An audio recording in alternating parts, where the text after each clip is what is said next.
네, 말씀을 나누도록 하겠습니다. 제가 그 다음 주까지만 좀 다리가 이래서 앉아서 하도록 하겠습니다. 제가 최대한 빨리 낫도록 하겠습니다. 생각보다 오래 가가지고 저도 힘드네요. 생각보다 오래 가가지고 저도 힘들고 여러분과 이렇게 말씀을 나눌 때 아이 컨택이 잘 안 되는 것 같아서 조금 걱정스러운 마음이 있습니다. 저 잘 보이시죠? 근영아 잘 보이죠, 목사님? 알겠어요. 지난주 혹시 지난주 말씀 기억하시나요? 지난주 주원이 완전 주원이 공부하는 자세로 완전히 딱 좋아요. 네, 주원아 지난주 말씀이 뭔지 혹시 기억나요? 시편은 150편까지 있어요. 네, 24편. 시편은 150편까지 24편 말씀을 나눴는데 그 중에 이제 해야 될 것, 하지 말아야 될 것, 그런 영적인 질서에 대한 말씀을 나눴죠. 혹시 그 전주에 했던 말씀 기억하나요? 저는 이거 고개를 끄덕한가 보니까 자신 있는 것 같아. 어디였죠? 맞아요. 1절 여호와는 나의 목자시니. 좋아요. 여호와는 나의 목자시니부터 사실 시작한 말씀인데 오늘 사실 여러분은 잘 못 느끼겠지만 저는 시리즈로 가고 있습니다. 시편 23편 여호와가 내 목자가 되고 나는 그의 양이 되어야 합니다라는 말씀을 나눴고, 지난주 같은 경우는 그러면 양으로서 어떻게 살아야 되느냐라고 얘기할 때 영적인 질서를 세워야 된다라는 얘기를 했고, 오늘 말씀은요 이제 조금 그거와 연결되는 말씀인데, 그러면 그렇게 살아갈 수 있는 근거가 어디 있느냐라는 거예요. 그렇게 살 수 있는 근거가 어디에서 나오냐 라는 걸 말씀으로 좀 나누고 싶습니다.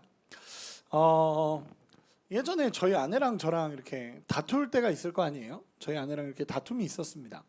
다툼이 있었는데 저희 아내가 이제 그 다음 날 이제 다툼이 있고 그 다음 날이 됐죠. 네, 밥을 차려 주더라고요. 밥을 차려는 주더라고요. 감사했어요. 근데 밥을 차려 주는데 반찬이 하나였어요. 반찬이 하나였어요. 그때 그래서 저도 깜짝 놀랐었습니다. 이거는 차려준 걸까 아닌 걸까를 고민할 수밖에 없는 반찬이 딱 하나 나와 있었습니다. 제가 아직도 그게 인상이 되게 남아요. 여러분 한번 그런 생각 해본 적 없나요?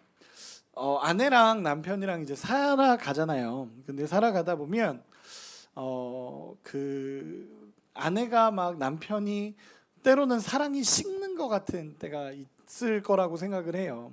그러다 보면 나중에 어떤 부부들은 이렇게 깨지기도 하고 부부들이 이제 갈라서기도 하고 하는 상황들이 오기도 하잖아요. 근데 보다 보면 아내로서의 역할은 해. 근데 사랑이 없으면 어떨 것 같아요? 역할은 해요. 역할은. 뭐 아내로서 해야 될 일들, 뭐 원래 해왔던 가정의 일들이라던가 이런 역할은 하는데 사랑이 식어버렸어요. 그럼 어떨 것 같아요? 슬퍼요. 아니 뭐 어떤 모습이 될까? 슬프겠죠, 그렇죠? 사랑하는 남편 입장에서는 슬프겠죠. 뭔가 팍팍할 거예요. 사랑도 안 느껴지고 뭔가 답답하고 이 사람이 나한테 왜 이런 행동을 할까라는 생각도 여러 가지 생각들이 들 거라고 생각을 해요. 여러분 제가 신앙생활을 하다 보면 청년들하고 이렇게 얘기도 하고 신앙생활을 하다 보면 청년들이 열심히 하는 친구들이 있어요. 진짜로 열심히 하고 최선을 다해서 헌신하고 섬기는 청년들이 많이 있거든요.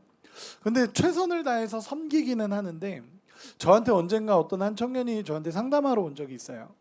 그래서 그 친구 굉장히 잘하는 친구였어요. 굉장히 잘하는 친구였고 성실하고 교회 일도 잘 감당하는 친구였기 때문에 그 친구와의 상담이 사실 굉장히 기대되는 상담이었어요. 그래서 이렇게 만나서 얘기를 하는데 그 친구가 그러는 거예요.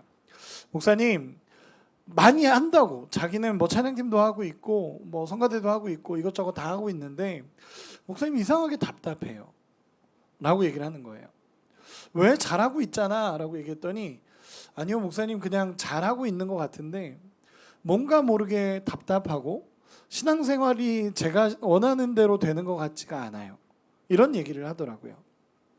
그래서 뭐가 문제인 것 같니? 라고 얘기했더니 행동은 하는데 하나님과의 사랑을 잃어버린 것 같아요 라는 얘기를 한 적이 있어요. 제가 그 얘기를 들으면서 많은 생각을 하게 됐었어요. 맞아. 행동은 그렇게 할 수 있지만 내 안에서 하나님에 대한 사랑이 있는지는 계속적으로 점검하고 돌아봐야 된다라는 생각을 그때 해본 적이 있어요. 저희 이제 리더들하고 우리 청년 리더들하고 내면 세계 질서와 영적 성장이라는 책을 읽고 있거든요. 근데 그 책을 읽다 보면 그런 얘기를 해요. 외부 세계, 우리가 보여지는 외적인 모습들이 있고 우리가 관리해야 될 내적인 모습이 있다라는 걸 얘기하고, 이 내적인 모습이 무너지면 외부도 같이 무너진다라는 걸 얘기를 해요. 그게 오래되면 같이 무너져 내린다고 얘기를 하죠. 제가 오늘 왜 이 이야기로 시작하냐면 오늘 말씀이 사실 이와 관련된 내용들이에요. 오늘 본문에 보면 예수님 앞에 바리새인들이 찾아와요. 그리고 예수님한테 질문을 합니다. 이게 금식일이라고 유대인들은 그런 날들이 있거든요. 정기적으로 금식을 하는 날들이 있어요. 근데 이 금식일 날 바리새인들이 예수님을 찾아온 거예요. 그러면서 하는 질문이 뭐였냐면, 바리새인과 바리새인의 제자들과 심지어 세례 요한의 제자들도 금식하는데 예수님하고 당신과 당신의 제자들은 왜 금식하지 않습니까? 라고 찾아와요. 그러니까 질문으로 시작을 한 거예요. 이 본문 자체가 우리는 새 포도주는 새 부대에 담아야 된다, 이 말씀은 우리가 기억을 하지만, 여러분 이 말씀의 시작이 뭐였냐면 하나의 질문에서 많은 본문들이 나온 거예요. 뭐였냐면, 왜 바리새인의 제자들과 요한의 제자들은 금식을 하는데 당신과 당신의 제자는 금식하지 않습니까? 라고 얘기를 한 거예요. 여러분 이 바리새인들의 특징이 뭐였냐면, 하나님을 사랑하고자 하는 의도는 사라지고 행동 규범과 전통만 남아있는 사람들의 대표적인 사람들이 바리새인들이었어요. 근데 이 사람들이 이 질문을 하면서 예수님과의 대화가 시작이 됩니다. 금식일이었어요. 실제 금식일이었고 모두가 금식하는 날이었어요. 그런데 예수님과 예수님의 제자들은 금식하지 않고 있었던 거죠. 그러니까 이 바리새인이 찾아와서 물은 거예요. 근데 예수님이 그러면 이 질문에 대한 대답을 예수님은 어떻게 하셔야 될까? 왜 한다, 왜 안 했다가 나와야 되잖아요. 이 질문을 했으면 왜 안 했고 왜 때문에 내가 이랬고 막 이런 것들이 나와야 된단 말이에요.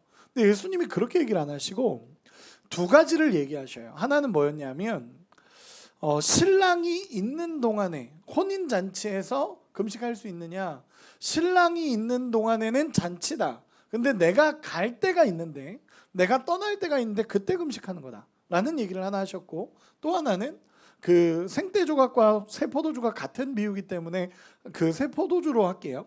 새 포도주는 새 부대에 넣어야 된다라고 두 가지를 얘기하셨어요.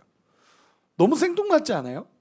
이 본문은 굉장히 사실 생뚱맞은 본문이에요. 예수님한테 질문을 예수님 왜 금식 안 하십니까? 당신과 당신 제자들은 왜 금식 안 합니까? 라고 얘기했으면 내가 왜 금식을 안 한다 라고 얘기하는 게 맞잖아요. 근데 예수님은 비유를 통해 얘기해요. 하나는 지금 혼인잔치인데 혼인잔치 자리에서 금식할 수 있겠냐? 아니다.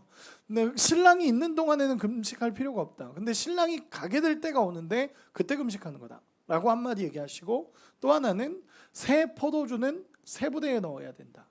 이 두 가지를 예수님이 얘기하시는 거예요. 예수님 뭘 말하고 싶으신 걸까? 근데 여러분, 이 당시 사람들은 이 말씀을 이해해요. 왜냐하면 유대적인 문화 안에 있는 사람들이니까 이 말씀을 이해를 합니다. 근데 우리가 듣기에는 굉장히 생뚱맞은 말처럼 들리죠. 예수님이 뭘 얘기하는 거냐면은, 여러분 잘 들어보세요. 예수님은 금식을 반대하지 않았어요. 예수님이 금식을 반대한 적이 없어요.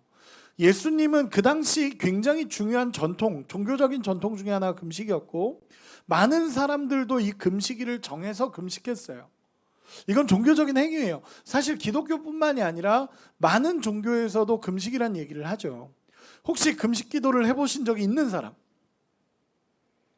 우리 몇 명 있어요. 몇 명 있어요. 금식 기도하면 어때요? 수인아, 금식 기도하면 어때요? 맞아요. 맞아요. 배고파요. 나도 그 얘기 하려고 그랬어요. 배가 고파요. 안 먹고 싶었는데 평소에 먹지도 않았던 게 먹고 싶고 막 그런 일들이 벌어지죠. 근데 그걸 참아가면서 하나님께 더 나가는 게 금식이에요. 그러니까 쉽게 표현해서 금식은 이 배고픔과 육신의 생각이나 이런 육신의 욕망을 절제하면서 하나님 앞에 나가는 행위가 금식 기도예요. 그러니까 종교적으로는 굉장히 옳은 행위죠. 많이 하는 사람들이 하는 이야기예요. 근데 예수님이 지금 얘기하는 건 사실 그 관점이 아니에요. 이런 종교적인 행위를 반대하는 입장에서 예수님이 얘기하신 게 아니에요. 그래서 잘 보세요. 여러분, 구약의 금식과 신약의 금식이 달라요. 예수님 이전의 금식과 예수님 이후의 금식이 달라요.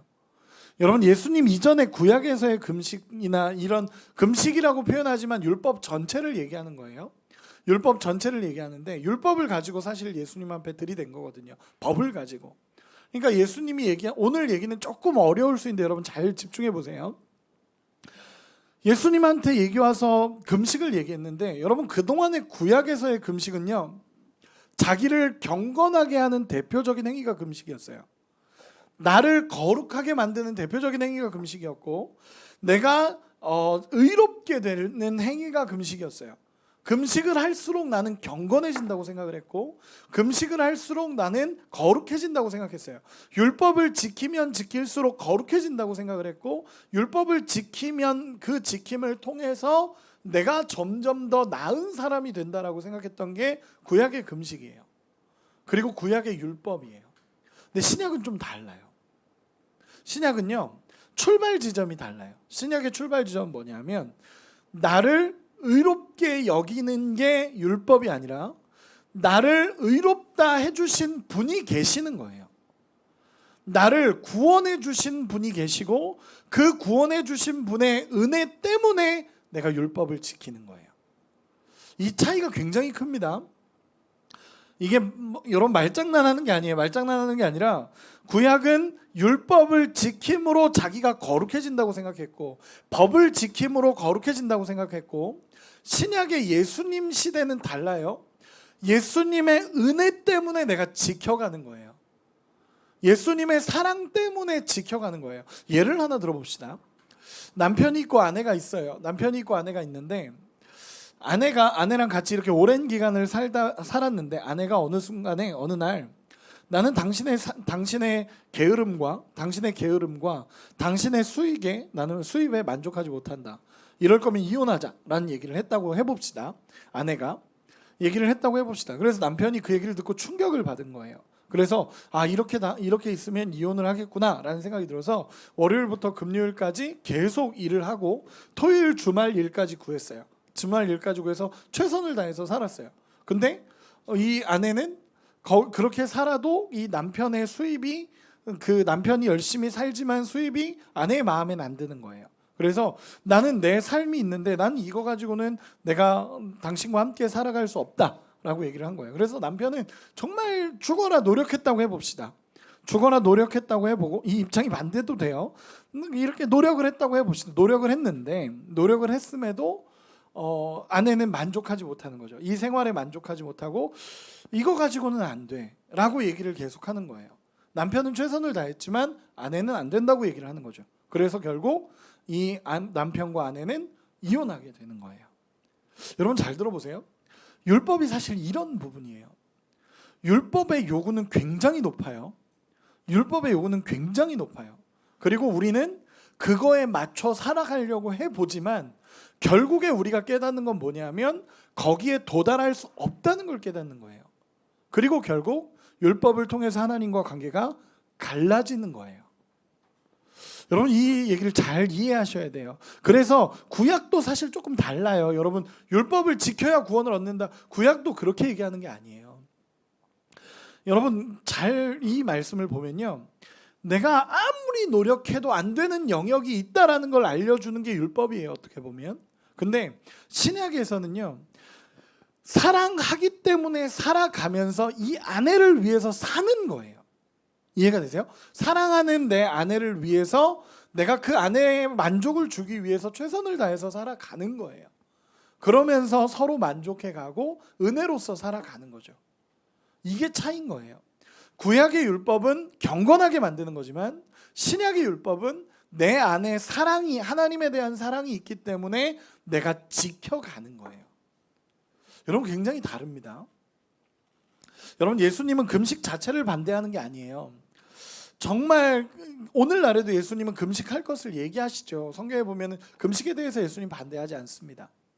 그리고 예수님이 두 가지를 얘기하셔요. 첫 번째는 뭐냐면 예수님이 신랑과 함께하는 날의 비유를 얘기하시는데, 여기에서의 핵심은 뭐냐면 하나님이 내 마음에 없을 때, 예수님이 내 마음에 없을 때 그때 금식하면서 하나님을 찾으라는 거예요. 첫 번째 비유의 핵심은요, 예수님이 내 마음에 없다고 느껴질 때 금식하고 엎드리며 주님을 찾으라는 거예요. 예수님이 내 안에 함께하고 계실 때는 예수님과 즐거워하는 기쁨을 누리며 살아가는 거예요. 근데 우리가 신앙생활을 하잖아. 우리가 신앙생활을 하다 보면요, 때로는 예수님이 내 마음에 있지 않은 것처럼 느껴질 때가 있어요. 그때는 하나님 앞에 엎드리라는 거예요. 하나님 앞에 엎드리라는 거예요. 그때는 하나님 앞에 엎드려서 하나님을 찾고 구하면서 살아가라는 거예요. 그게 첫 번째 비유의 핵심이에요. 예수님과 함께 있을 때는 잔치예요. 기쁨이에요. 여러분, 혼인잔치에서 금식하는 사람이 어디 있어요? 정말 기쁨으로 막 누립니다. 그런데 그 혼인잔치에서 예수님이 떠나시는 날이 있어요. 그러면 그때는 금식하라라고 예수님 얘기하셔요. 우리의 인생에도 마찬가지예요. 여러분들의 삶에 예수님이 계신다. 기쁨으로 감사하면서 살아가는 거예요. 근데 내 삶을 돌아볼 때 내 마음에 예수님이 없는 것 같고, 내 마음에 예수님이 계시지 않는 것 같고, 그럴 때 있잖아요. 그렇죠? 없어요? 있어요? 저도 있어요. 목회자인 저도 있어요. 저도 하나님 앞에 살아가다 보면 때로는 내 마음이 공허한 것 같고, 하나님 앞에 두려움이 있고, 내가 하나님 앞에 살아가는 게 맞을까? 지금 내 마음에 하나님이 살아계신가? 나는 정말 하나님을 주인으로 모시는가? 라는 고민을 할 때가 있어요. 그때는 여지없이 그냥 예배의 자리에 와서 기도하고 있어요. 하나님 앞에 그냥 나와서 기도하고 있어요. 그게 저한테는 뭐 여기서 괜찮아, 하나님을 찾으면 되지, 거기서 끝나면 안 돼요. 그냥 하나님 앞에 나와야 돼요. 예수님 지금 그 얘기 하시는 거예요. 너의 마음에 예수님이 느껴지지 않는 것처럼 보여지고, 하나님이 없는 것처럼 느껴지고, 내가 신앙생활을 하는데 여전히 공허하고, 예수님을 찾긴 하는데 공허하고 안 되면 그냥 예수님 앞에 금식하면서 엎드리라고 예수님 얘기하시는 거예요. 그리고 두 번째 비유는요, 새 포도주는 새 부대에 담아라 라는 비유는요, 이게 굉장히 중요한 비유 중에 하나예요. 성경에 나타난. 여러분, 포도주는 발효하잖아요. 그렇죠? 발효하면서 팽창합니다. 팽창하다 보니까 가죽 부대에 넣어야 되는데, 새 가죽 부대에 넣지 않으면, 새 가죽 부대에 넣으면 이 가죽도 이제 신축성이 있잖아요. 그래서 포도주가 팽창하면서 가죽도 같이 늘어나는 거예요. 그래서 포도주를 완벽하게 담을 수 있습니다. 그런데 이미 늘어난 가죽 부대, 헌 가죽 부대에 새 포도주를 넣으면 어떻게 되죠? 새 포도주는 또 팽창하잖아요. 그럼 이 가죽은 굳어버려서 포도주를 더 이상 담을 수 없고 터져버린다는 거예요. 여러분, 이 얘기의 핵심은 뭐냐면 이제 새 포도주라고 말하는 새 법이 왔다는 거예요. 새 법이 왔다는 거예요. 그리고 그걸 담을 그릇은 율법이 아니에요. 은혜예요. 은혜. 그걸 담을 법은요, 은혜예요.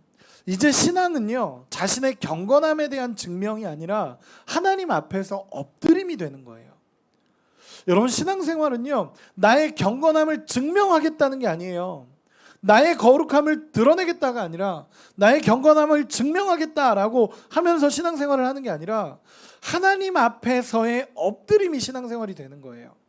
은혜에 대한 감사의 고백이 되는 거죠. 그래서 자신의 신앙에 대한 증명이 아니라 십자가의 은혜로부터 출발이에요. 그러니까 다 감사한 거고 고마운 거고 죄송하고 부끄러운 거예요. 우리 근영이가 오늘 대표기도 하는데, 또 일주일간을 살면서 또 회개해야 될 것들, 이런 여러 가지들에 대해서도 기도하잖아요. 여러분, 맞아요. 율법은요, 죄송한 게 아니에요. 율법은 죄송한 게 아니에요. 그냥 맞으면 돼요. 혼나야 되는 거예요. 율법은 관계가 끊어지는 거예요. 안 지켜서 하나님 죄송합니다도 아니에요. 율법은 거기서 끝이에요. 근데 하나님은 우리에게 은혜를 주셨고 관계를 맺으셨기 때문에 죄송하고 부끄럽고 그러면서도 감사하고 그렇게 하나님 앞에 가는 거예요. 여러분, 중심을 잡으라는 거죠. 이 말씀의 핵심은요, 율법이 아니라 은혜로 시작된다라는 걸 얘기하는 거예요. 그러면서 그 은혜로부터 출발한다라는 걸 굉장히 중요한 각도에서 예수님이 얘기하십니다. 내 경건함에 대한 증명이 아니라 십자가의 은혜가 내 안에 와야 변화가 일어난다라는 걸 얘기하시는 거예요. 십자가의 은혜가 내 안에 와야 내 삶이 바뀐다고 예수님이 얘기하시는 거예요. 여러분들은 어때요? 여러분들은 여러분들이 예수님을 만나고 나서의 변화들이 있나요? 네, 있어요. 고개를 끄덕끄덕 하는 거 보니까 있는 사람들이 있어요. 여러분 아멘 해봅시다. 아멘. 예수님을 믿음으로의 변화가 있어야 돼요. 그게 당연한 거예요. 제가 저는 그 꽃을 사서 선물하는 걸 되게 못해요. 못하겠어요. 오그라들지 않아요? 안 그래요? 주원이 안 그러나 본데 아니라고 막 이렇게 좋아요. 저는 되게 오그라들었어요. 제가 못하겠어요. 꽃을 사서 오가는 걸 되게 오그라들었어요. 근데 저희 아내가 꽃을 좋아해요. 저도 몰랐는데 주니까 좋아하더라고요. 그래서 그렇구나라는 걸 알았었어요. 그 뒤로 1년에 한두 번은 꽃을 선물해요. 근데 나랑 안 맞거든요. 꽃도 그냥 이렇게 주지 않아요. 그냥 놓고 가요. 못 주겠어. 이거 되게 약간 민망하지 않아? 난 안 그러니 너네는? 주나요? 그렇지. 모르는 척하지 마. 비밀은 무슨 비밀이야 그게. 어쨌든 난 민망해요. 그래서 이거 받아 그러면서 책상 위에 올려놔요. 그리고 내가 막 이렇게 주는 게 되게 민망하더라고. 근데 우리 아내가 좋아하는 걸 아니까 주게 되더라고요. 근데 참 이상한 건 왜 결혼기념일은 남자가 챙겨요? 근데 어쨌든 여기까지만 하죠. 우리 아내 보고 있어요. 네, 알고 있기 때문에 한 거예요. 왜 난 지금 11년째 내가 챙기고 있어요. 같이 결혼한 거 아닌가? 같이 살잖아. 그렇지? 네, 어쨌든 그래요. 어디까지 했죠? 네. 변화라는 건요. 사랑이 출발이 돼요. 사랑이 출발이 돼서의 변화가 신앙이에요.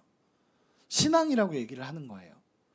여러분 하나님의 은혜를 경험하고 구원을 경험하고 나면 그 하나님의 사랑이 있으니까 그 사랑 때문에 하나님 앞에 나가게 되는 거예요. 여러분 이게 그러다 보니까 교회에서도 야 너 그렇게 하면 안 돼 라는 얘기도 많이 하죠. 너 그렇게 하면 안 돼 라는 얘기도 하고 너 이렇게 신앙생활 해야 돼 라고 얘기를 해요. 근데 거기에 가장 근본적으로 깔리는 마음은 얘가 하나님의 은혜를 알고 있는가 없는가예요. 그게 기준이 돼요. 저도 이 친구가 신앙의 초보고 신앙으로서 아예 초신자라고 얘기하면 저는 뭐 해야 된다 이런 얘기 잘 안 해요. 얘가 예수님을 만나는 게 우선이 돼야 돼요. 하나님의 은혜를 경험하는 게 우선이 돼야 돼요. 그 은혜가 경험이 되고 나면 무슨 말을 하는지를 알아요. 하나님을 사랑해야 된다. 하나님을 사랑하기 때문에 이렇게 해야 된다. 이 말이 어떤 의미인지를 알게 돼요. 여러분 경험해 본 사람은 알 거예요. 여러분 그렇잖아요. 여러분 변화는요. 예수님이 내 마음에 들어오시면서 시작되는 거예요. 여러분 다른 종교는요. 내가 고행을 해야 돼. 막 뭔가를 해야 뭔가를 얻어요. 근데 그게 아니라 성경은요. 너가 이걸 하는 게 아니라 하나님이 언약을 맺으시고 계약을 맺으시고 약속을 맺으시고 혼인 관계를 맺으시고 그 사랑 안에서 회복되는 것이 은혜의 법들인 거예요. 그래서 그 기준이 달라요. 여러분 성경을 보면요. 성경이 아니라 상담을 해보면요. 다 구원받은 다 자기게 너 구원받을 수 있냐라고 물어보면 다 저 못 받아요 하는 사람들의 대부분의 근거가 나예요. 내가 죄를 많이 지었어요. 내가 이렇게 살고 있어요. 내가 이걸 이렇게 해서 못해요. 내가 이렇게 해서 못해요. 다 나예요. 여러분 율법은 나를 가리킵니다. 너 제대로 하고 있느냐를 가리켜요. 근데 율법이 아니라 은혜는 내가 한 일이 아니라 예수님이 하신 일 때문이에요. 예수님이 하신 일 때문에 내가 구원받은 거예요. 내가 아니에요. 내가 구원 못 받는 이유를 나에게서 찾는 게 아니라 예수님이 이미 구원하셨다는 거예요. 나한테는 믿음이 필요한 거예요. 예수님, 내가 예수님을 믿습니다. 회개해야죠. 당연히 회개해야죠. 잘못 살면 회개해야 되고 하나님 앞에 엎드려야죠. 그러나 구원이 흔들리는 게 아니에요. 그 구원의 역사는 예수님이 하신 거예요. 예수님이 하신 일이에요.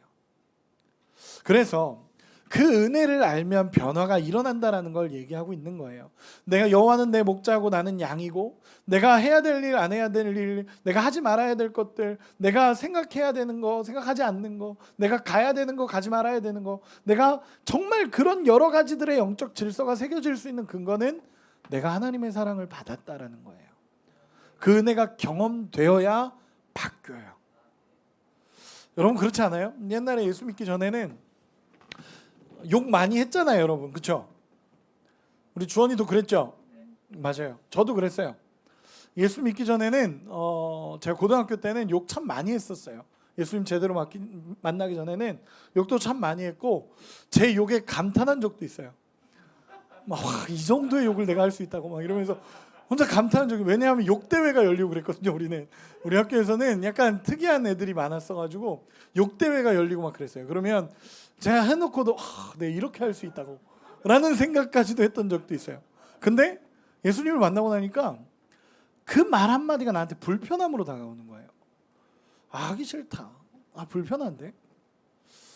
옛날에는 사람 미워하는 게 되게 어떻게 보면 괜찮았어요. 그럴 얘가 미움 받을 만한 짓을 했으니까 미워할 수 있지 라는 생각을 했어요. 근데 어느 순간에 불편해요. 어느 순간에 마음에 불편해요. 여러분 공부를 안 하는 애들은요, 자기가 똑똑한데 노력을 안 했다라고 생각해요. 공부를 안 하는 애들은 나는 똑똑한데 내가 안 해가지고 공부를 지금 못하고 있는 거야 라고 생각해요.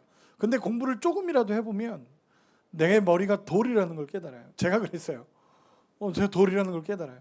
옛날에는 나는 머리는 진짜 좋은데 내가 공부를 아직 안 하고 있다, 공부하기만 하면 난리 난다 라고 생각을 했는데, 해보니까 나는 그렇지 않은 사람이었어요. 여러분 좀 달라요. 조금 달라요. 내가 다 모를 때는 시험에 찍을 수 있거든요. 모르면 그냥 찍을 수 있어요. 근데 조금이라도 알면 못 찍어요. 혹시 내가 풀 수 있을까 봐 못 찍어요. 여러분 다르다는 거예요. 성령이 오시면요, 갈등이 일어나요. 내 안에 예수님이 오시면 갈등이 일어나요. 제가 뭔가를 행동을 해도 뭔가 마음에 갈등이 생겨요. 왜냐하면 성령께서 내 마음에 계시니까. 옛날에 자연스러웠던 게 내 마음에 부딪힘으로 다가와요. 그게 변화의 출발이에요. 그게 변화가 되는 거예요. 내 삶에 예수님이 들어오시고 내 입술로 내 주인이 예수님이시라고 고백하면 성경에 분명히 얘기해요. 영접하는 자 그 이름을 믿는 자들에게는 하나님의 자녀가 되는 권세를 주셨으니, 내 마음에 예수님이 나의 주인이십니다, 나는 그의 자녀입니다 라고 고백하는 순간 우리의 마음에 하나님이 계신다는 거예요. 그때부터는 갈등이 일어나요. 고민이 일어나요. 내가 이렇게 살아도 될까? 내가 이런 삶이 될까? 라는 생각을 하게 됩니다. 안 믿는 사람은 그냥 살아가요. 괜찮아요. 그런데 예수님을 믿는 우리는 그렇게 못 살아요. 그게 은혜를 경험한 자의 모습이라고 생각합니다. 여러분들 마음에 갈등이 일어나야 돼요. 하나님의 은혜가 여러분들에게 부어지기 시작하면 갈등이 일어납니다. 고민이 일어납니다. 전 여러분들에게 기도하라고 참 많이 얘기하죠. 여러분 기도하셔야 돼요. 근데 그 기도의 근거가 내가 은혜를 받았고 하나님의 도우심 없이는 살아갈 수 없기 때문이에요. 여러분 그 근거가 돼야 돼요. 예배 드리라고 얘기하죠. 여러분들이 예배 하루 드리면 일주일 동안 복을 받으며 살 거다, 이게 아니라 내가 하나님을 경외하기 때문에 이 시간만큼은 내가 지키겠다라는 결단이 있으면 예배 드리는 거예요. 저는 요즘에 되게 간절해요. 저는 요즘에 여러분들을 보면서 되게 간절해요. 제가 어제 형석이 불러서 형석이가 집에 들어갔는데 미안하게 형석아 나와라 그래가지고 제가 불러냈어요. 그래서 형석이한테 어제 1시간 이상을 내가 이런저런 얘기를 막 혼자 막 쏟아냈어요. 근데 그거의 핵심은 뭐였냐면 청년들이 바뀌기를 원해요, 저는. 근데 그 바뀌기를 원하는 게 예수님이 여러분들 안에 계셔서의 변화가 일어나길 원해요. 정말 여러분들이 기도했으면 좋겠어요. 그리고 예수님의 도우심 없이는 살아갈 수 없다는 걸 깨달았으면 좋겠어요. 그래서 여러분들에게는 불편한 기도가 될지 모르겠지만 전 요즘에 이렇게 기도해요. 여러분들에게 예수님이 필요한 상황이 오게 해주세요 라고 기도해요. 축복입니다. 여러분, 엄청난 축복입니다. 여러분들에게 예수님이 필요한 상황들이 오게 해주세요. 그리고 이 친구들이 정말 예수님을 찾게 해주세요 라고 기도해요. 주원이가 이렇게 그 기도팀에서 만든 기도 제목들을 보면서도 그렇게 기도해요. 하나님, 우리 청년들이 하나님의 사랑을 알게 해주세요. 그리고 그 사랑 때문에 변화되게 해주세요. 그리고 그 사랑 때문에 정말 하나님의 생명을 붙잡고 살아가고 공동체를 사랑하고 정말 내 이웃을 내 몸과 같이 사랑하라는 그 예수님의 마음 붙들고 살게 해주세요라고 저는 기도해요. 다시 한번 말씀을 정리하면서 마무리하겠습니다. 오늘 말씀을 보면요, 사실 금식으로 시작된 이야기예요. 금식 논쟁으로 시작된 얘기죠. 그런데 예수님이 지금 얘기하시는 건 구약의 율법과 신약의 법은 다르다는 걸 분명하게 선을 그으시는 내용이에요. 그래서 이 본문은 신학적으로도 굉장히 중요한 본문 중에 하나입니다. 예수님이 선을 그어버리세요. 구약의 율법이 아니라 신약의 은혜로 살아간다. 새 포도주는 새 부대에 넣어야 된다 라고 예수님 선언해 버리세요. 성령이 오시면 갈등이 일어납니다. 여러분들 마음에 하나님이 살아계시면 여러분들 마음에 불편함이 생겨요. 여러분 그 불편함의 소리를 들으세요. 그리고 그 소리를 붙잡으세요. 그럴 때 그 은혜를 알 때 하나님과 함께 살아갈 수 있습니다.